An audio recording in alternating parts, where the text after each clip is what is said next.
नमस्कार दोस्तों, इस वीडियो में बात करेंगे हम जो पॉलिटी सेक्शन के बारे में। यूपीएससी प्रीलिम्स हुआ है, उसमें हम देखते हैं। पहला क्वेश्चन है कि भारत सरकार अधिनियम 1919 में प्रांतीय सरकार के जो कार्य आरक्षित रिजर्व्ड हैं और जो ट्रांसफर्ड हैं विषयों के अंतर्गत ये बांटे गए थे, और निम्न में से कौन से आरक्षित विषय जो माने गए हैं। तो इसमें न्याय प्रशासन है, स्थानीय स्वशासन, भू राजस्व और पुलिस है।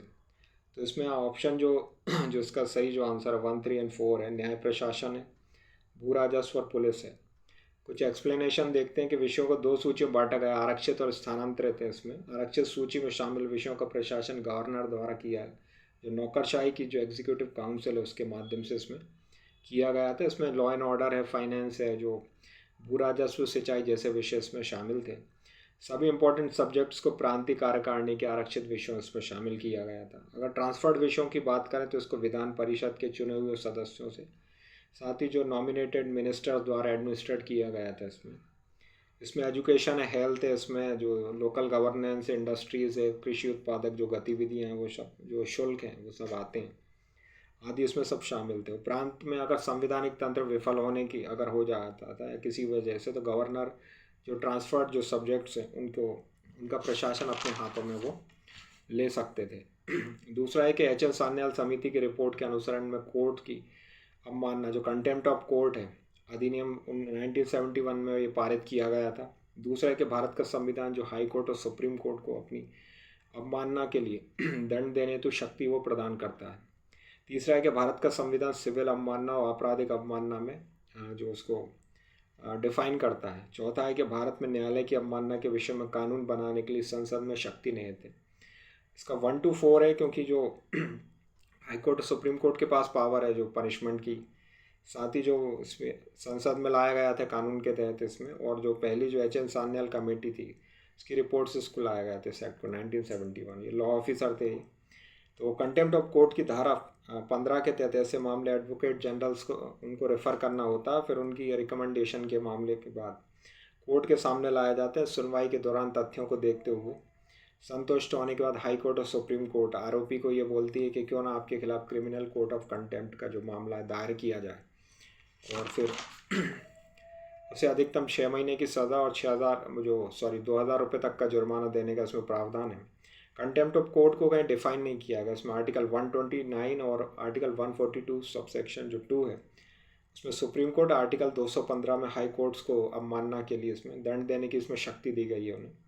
न्यायिक अवमानना अधिनियम जो है 1971 की धारा 10, इसमें प्रत्येक हाई कोर्ट का भी अधीनस्थ कोर्ट जो सबऑर्डिनेट कोर्ट्स की उनकी अवमानना के मामले में भी अगर उन तक कोई ऐसी है तो वो रेफ़र करते हैं हाई कोर्ट को, और हाई कोर्ट के पास दंड देने की शक्ति है। इसमें प्रशांत भूषण वाला जो केस हुआ था तो उस काफ़ी इसमें चर्चा में थे सब मामले, इसलिए भी शायद क्वेश्चन ये पूछा गया।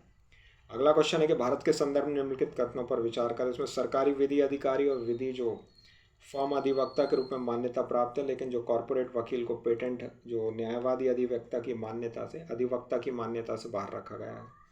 दूसरा है कि विधिक विशेषज्ञों को विधिक शिक्षा विधि महाविद्यालयों की मान्यता के बारे में नियम जो अधिकथित करने की शक्ति है।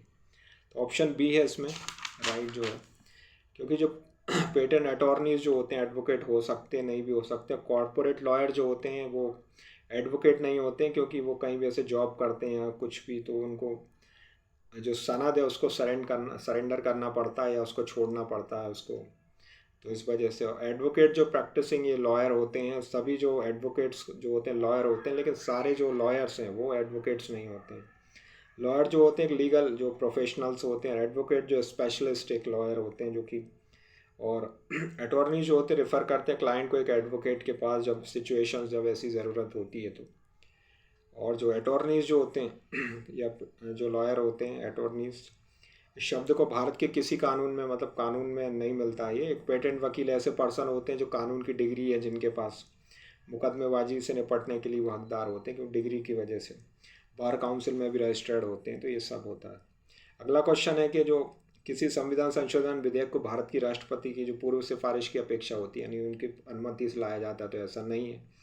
अगला है कि जब कोई संविधान संशोधन विधेयक भारत के राष्ट्रपति के सामने जो पेश किया गया है या जाता है, तो भारत के राष्ट्रपति के लिए बाध्यकारी है कि वो परमिशन दें। तो ये सही है।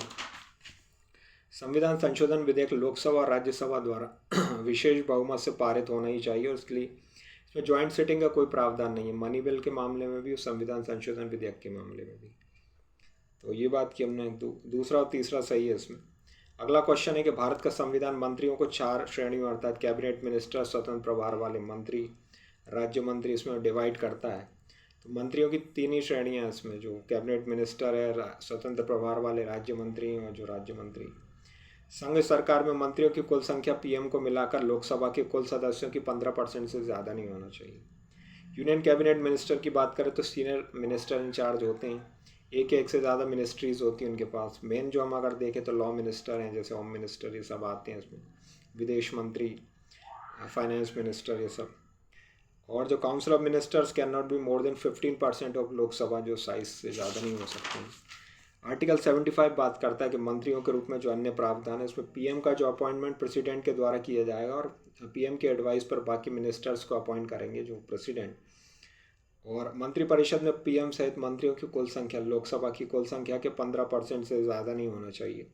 ये प्रावधान साल 2003 में लाया गया था, 91 जो कॉन्स्टिट्यूशनल अमेंडमेंट के द्वारा जोड़ा गया था। और मंत्रियों के लिए ज़रूरी है कि वो संसद के सदस्य रहें। अगर संबंधित व्यक्ति जो उसकी सदस्यता चाहते हैं उससे 6 महीने के भीतर उन्हें पार्लियामेंट का जो सदस्य होना पड़ेगा। ऐसा ना होने पर फिर उनका मंत्री पद जो है जा सकता है, वो छोड़ना पड़ेगा फिर।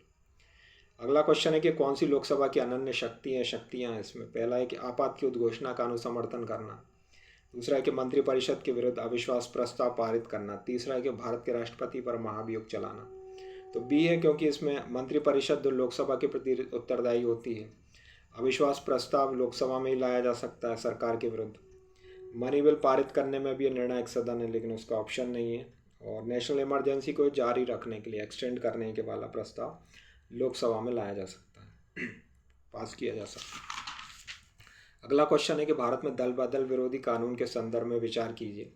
पहला है कि यह कानून विनिर्दिष्ट करता है कि कोई नाम निर्दिष्ट विधायक सदन में अपॉइंट होने के 6 महीने के अंदर किसी पॉलिटिकल पार्टी में वो शामिल नहीं हो सकता है।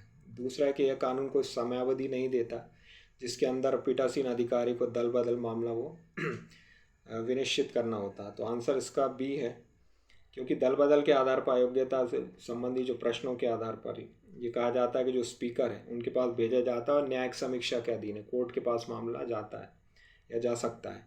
हालांकि कानून एक समय सीमा ये प्रदान नहीं करता, एक टाइम बाउंड नहीं है, एक टाइम लिमिट नहीं है जिसके भीतर पीठासीन अधिकारी को इस मामले में डिसीजन लेना होता है। अयोग्यता के आधार पर भी 6 महीने की समाप्ति के बाद अगर कोई मनोनीत है सदस्य को राजनीतिक दल में वो शामिल हो जाता है। अगर स्पीकर की भूमिका देखें तो दल बदल विरोधी मामले में सदन के अध्यक्ष या स्पीकर की कार्रवाई की समय सीमा संबंधित जो कानून है उसमें कोई क्लियरिटी नहीं है, स्पष्टता नहीं है। कुछ मामलों में 6 महीने भी लग जाते हैं, कुछ में 3 साल से भी ज़्यादा का समय लग जाता है या फिर वो सेशन ही निकल जाता है। इलेक्शन कमीशन ने भी सुझाव दिया है कि दल बदल के मामलों में एक निर्णायक जो प्राधिकारी होना चाहिए, जो फास्ट मतलब डिसीजन, टाइम बाउंड एक डिसीजन हो सके। तो ये सब बात की गई है। अगला क्वेश्चन अगर हम देखें तो इसमें भारत का महान्यायवादी और भारत के जो सॉलिसिटर जनरल ही सरकार के एकमात्र अधिकारी हैं जिन्हें भारत की संसदों की बैठक में भाग लेने की परमिशन है। दूसरा है कि भारत के संविधान के अनुसार भारत के महान्यायवादी अपना जो रेजिग्नेशन है, जब वह सरकार जिसने उसको अपॉइंट किया था इस्तीफा देती है तो उस समय वो दे सकते हैं। वो दोनों गलत हैं, क्योंकि और भी जो अटॉर्नी जनरल, सॉलिसिटर जनरल के अलावा भी जब सेशन चलता है तो मिनिस्टर्स की हेल्प के लिए जो क्वेश्चन आवर्स में कई और अधिकारी जो जाते हैं, आईएएस वगैरह ये सब। साथ ही जो ऐसा नहीं है कि जो सरकार ने, अगर सरकार चली गई है, दूसरी सरकार आ गई है तो उनको रेजिग्नेशन देना पड़ेगा, बल्कि दूसरी सरकार आती है तो वो उनको हटा सकती है। जनरली होता भी ऐसा है कि वो अपनी पसंद के जो भी उनको अपॉइंट करती है। तो ये दोनों गलत हैं। अगला क्वेश्चन है कि भारत के कोर्ट्स द्वारा जारी रेट्स के संदर्भ में कथनों पर विचार कीजिए। पहला है कि किसी प्राइवेट संगठन के विरुद्ध जब तक इसने कोई सार्वजनिक कार्य उसको ना सौंपा हो परमादेश नहीं होगा। दूसरा है कि किसी कंपनी के विरुद्ध भले ही कोई सरकारी कंपनी हो परमादेश नहीं होगा। तीसरा है कि कोई भी जो पब्लिक माइंडेड पर्सन है जो क्यू वारंट और रेट प्राप्त करने हेतु वो कोर्ट में समावेदन के लिए पिटिशनर हो सकता है। तो इसका फर्स्ट एंड थर्ड जो सही है। मेंडेमस जो होता है रेट है, ये कोर्ट में उस समय जारी की जाती है जब कोई पब्लिक सर्वेंट अपनी ड्यूटीज़ को करने से वो मना करे या कर नहीं रहा हो ठीक से, कोई दूसरा विधिक उपचार ना हो, कोई तरीका ना हो, तो वो कर सकता है। क्यू वारंट उसके विरुद्ध जारी की जाती है जिसने लोकपद धारण कर लिया है लेकिन उसकी वो अथॉरिटी नहीं है, उसको अधिकार प्राप्त नहीं है ऐसा, तो तब वो ऐसा कर सकते हैं। तो इसमें फर्स्ट और थर्ड सही है, क्योंकि ये पब्लिक ऑफिस के लिए होता है, जो मैंडेमस की बात की हमने। अगला क्वेश्चन जो है कि लोकसभा के उपाध्यक्ष के संदर्भ में जो है कि पहला कि लोकसभा के कार्य पद्धति और कार्य संचालन जो नियमों के अनुसार उपाध्यक्ष का निर्वाचन उस तारीख को होगा जो अध्यक्ष नियत करे, तो ये सही है। दूसरा है कि आज्ञापक जो उपबंध है कि लोकसभा के उपाध्यक्ष के रूप में किसी प्रतियोगी का जो निर्वाचन या तो मुख्य विपक्षी दल से और शासक दल से होगा। तीसरा है कि सदन की बैठक की अध्यक्षता करते समय उपाध्यक्ष की शक्ति वैसी होती जैसे अध्यक्ष की होगी और उसके निर्णयों के विरुद्ध कोई अपील नहीं हो सकती, तो ये भी सही है। अध्यक्ष के एब्सेंस में उपाध्यक्ष लोकसभा के जो कार्यों की वो सत्रों की अध्यक्षता करेंगे, सदन में कार्यों का संचालन करेंगे, कोई बिल मानी बिल है या नहीं वो देखेंगे, तो ये इसमें फर्स्ट और थर्ड सही है। तो ये बात की हमने पॉलिटी के जो क्वेश्चंस के बारे में जो आए थे। तो कैसा लगा आप बताइएगा कमेंट्स में। Thank you.